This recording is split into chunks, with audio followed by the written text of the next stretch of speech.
Hey boys and girls, today I want to talk to you for a few minutes about our language skills for this week.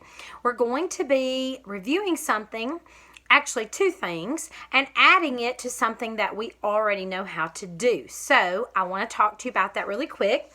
You have two posters this week in your language packet. You've got one on combining sentences and one on conjunctions, okay? Now, we've already worked on conjunctions and talked about a conjunction is when we join words together. You can use and, but, or, so to do that. And then we're going to use those conjunctions to combine sentences.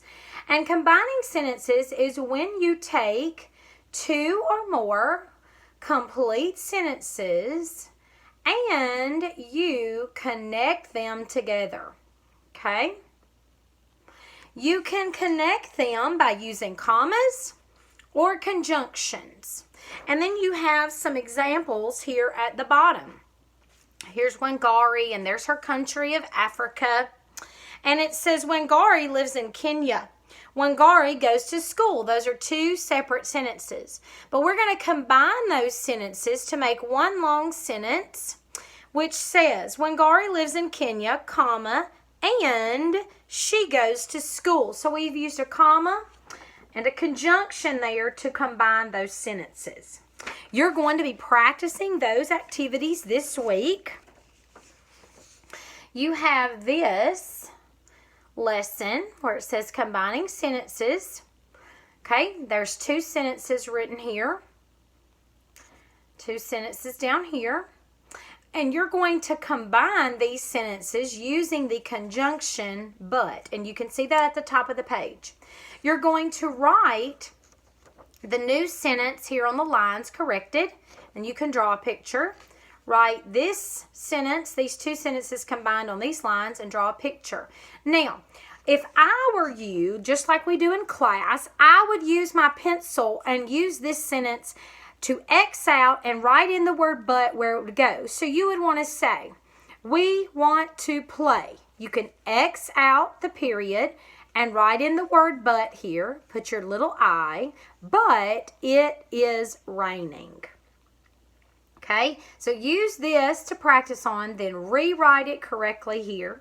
You can do the same thing down here as well.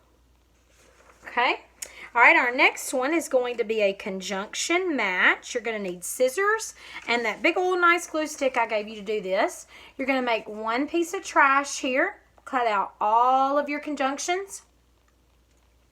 Then you're going to read the sentence and put the conjunction or the connecting word in the sentence where it makes sense. And if you'll notice, you have more than one and, more than one but, okay, so that you can use those twice.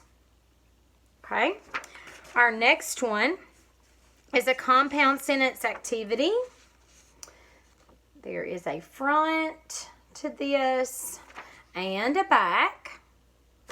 Okay, on the front, you are going to read the sentence, and then you're going to decide which of these conjunctions make the most sense. And then you're going to decide which sentence down here sounds the best. Okay, so you can circle the conjunction that makes the most sense, and then circle or highlight the sentence. You can use your highlighter here if you'd like to. Same thing down here. Those are the instructions.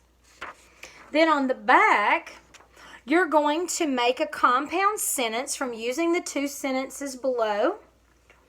And then you're going to connect those with a conjunction as well. If you need to go back to your conjunction sheet to help you figure out the conjunctions you want to use, you can. And you're going to write the correct sentence on the line. Okay. You also have a page of conjunctions here. Okay. You're going to highlight the words that are conjunctions in this top box. You'll use your highlighter. And then in this bottom box, you're going to write a compound sentence. Okay? And then draw an illustration to go with it. You're going to need to use a conjunction to connect the compound sentence. Okay? Our last activity for the week is a combining sentences activity. You're going to do the same thing that you did on the other sheet that looked a lot like this. You're going to read the two sentences. You're going to take out the period and the capital letter, connect them with a conjunction word, and write one big long sentence on the line. You're going to do that for all 4 of those sentences. Okay, so you're taking several things that we've already learned and putting them together. We've already learned about conjunctions. We've already learned about how to use those commas to connect the conjunctions in the words. So what you're going to do this week is you're going to just be practicing using those 2 things to combine sentences to make one long sentence, okay? I know this is a lot. And it's one of the harder language skills that we work on, but I know that you can do it. Use your posters. Let your parents help you if you need help. Always reach out to me if you need some further instruction at lwilson@tcss.net. Good luck.